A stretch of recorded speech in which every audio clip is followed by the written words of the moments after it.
नमस्कार दोस्तों। दोस्तों, आज हम बात करेंगे सन्यासी कौन इसके ऊपर। दोस्तों, पहले से सबके दिमाग में यही बैठा हुआ है कि जो जंगल की तरफ चले गए हैं, जंगल में रहते हैं, गुफा में रहते हैं, तपस्या करते हैं, वही लोग सन्यासी हैं। हाँ, वो लोग तो है, पर हम कुछ और समझेंगे, पूरी तरह से समझेंगे। सन्यासी मतलब क्या है? सन्यासी का मतलब है त्यागी। जो त्यागी है वही सन्यासी है। गीता में 5वें अध्याय में भगवान ने इसकी शॉर्टकट में बताया है इसके बारे में कि सन्यासी को उन्होंने 2 भाग में डिवाइड कर दिया है, कर्म सन्यासी और कर्म योगी। तो इसी से हमको प्रॉपर समझ में आ जाएगी। तो कर्म सन्यासी और कर्म योगी ये दोनों क्या समान है? हाँ, उन्होंने कहा है, भगवान श्री कृष्ण ने कहा है, ये दोनों का फल समान है, पर दोनों में सुगम क्या है और अच्छा को क्या है, ये अर्जुन ने पूछा। तो भगवान कहते हैं कि कर्म सन्यासी से कर्म योगी सुगम और श्रेष्ठ है। अभी फल तो समान है, फिर श्रेष्ठ कैसे हो गया? सुगम के तौर तरीके कितनी इजी है, कितनी आसानी से सबके लिए कितना आसान हो सकता है, उसको लेके उन्होंने श्रेष्ठ कहा है। तो कर्म सन्यासी क्या करता है? सारे कर्मों का त्याग कर देता है। यानी कि कर्म, इंसान जो धरती पे आया है ये कर्म भूमि है।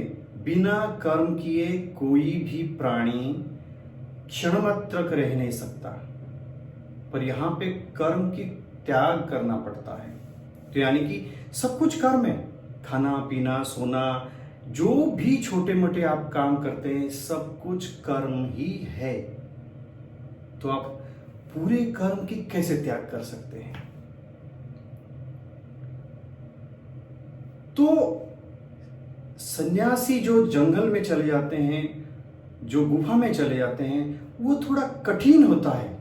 वो उस तरफ उसी मार्ग में जाके वहां पे तपस्या करके, अपनी इंद्रियों को वश में करके, फिर मन को कंट्रोल करके, समाधि में जाके, ये सारे जो प्रोसेस है ये बहुत कठिन होता है। क्योंकि देहधारी के लिए ये सारी चीज को त्याग कर, संपूर्ण त्याग कर, उसको वश में करना ये बहुत ही कठिन है। तो इसीलिए जो लोग जंगल में जाते हैं वो लोग काफी सब कुछ त्याग कर देते हैं, पर फिर भी पूरी तरह त्याग नहीं सकता कोई। आपको शरीर निर्वाह के लिए तो आपको चाहिए ना, कर्म की जरूरत है। खाना पीना के लिए आपको, अगर जंगल में गए हैं तो भिक्षा के लिए भी जाना पड़ेगा, आपको चूल्हा जलानी पड़ेगी, ये सारा चीज करना पड़ेगा। और आप खाएंगे तो शरीर के ऑर्गन्स भी वो काम करेंगे। तो बिना कर्म किए हमारे एक सेल भी जो शरीर में है वो रहे, शांत नहीं रह सकता। तो कर्म करना ही है। तो इसलिए पूरी तरह आप कर्म सन्यासी नहीं बन सकते। तो यहां पे फिर कर्म योगी की तरफ भगवान इशारा करते हैं। कर्म योगी क्या करता है? कर्म योगी सब कुछ काम करता है, सारे काम करेगा। तो फिर वो त्यागेगा कैसा? काम करेगा तो उसका फल मिलेगा, फल की आशा रहेगी, फल मिलेगा तो उसमें राग और द्वेष दोनों बना रहेगा। तो फिर वो कैसे करेगा? तो यहां पे समझने की बात है, जो कर्म योगी होते हैं वो कर्म की त्यागी नहीं होते हैं, कर्म फल की त्यागी होते हैं। हम जो भी कर्म करेंगे उसके जो फल स्वरूप जो रिजल्ट मिलेगा, उसकी बिना आशा किए कर्म करना है। और जब कर्म करने के पश्चात जो फल मिलेगा उसकी त्याग करनी है। तो यहां पे राग और द्वेष बनी नहीं रहती है। वो व्यक्ति राग और द्वेष के परे हो जाता है। तो जो व्यक्ति के अंदर राग और द्वेष नहीं होती है, वही सच्चा त्यागी है, वही सन्यासी है। तो कर्म फल का त्याग कर देना ही यहां पे प्योर त्यागी कहते हैं। तो इसीलिए दोनों सन्यासी है, दोनों को फल वही मिलेगा, लेकिन सुगम रास्ता जो है वो कर्म योगी ही है। इसलिए भगवान ने कर्म योगी की व्याख्या अच्छी तरह से समझाया है कि कर्म योगी बन। अर्जुन को बार बार कहे हैं कि कर्म योगी बन। तो देखिए, इसमें त्याग की बात है, तो त्याग इतना आसान नहीं होता है सबके लिए। हम जैसे सारे संसार में रहते हैं तो उसमें त्याग करना इतना आसान नहीं होता है। इसीलिए वहां पे फिर वही टॉपिक आता है कि अभ्यास और वैराग्य, ये दोनों किसको करनी है? मन को। और त्यागना मन से ही है। ऐसा नहीं कि हम हाथ पैर बांध के बैठ गए, कुछ नहीं करेंगे।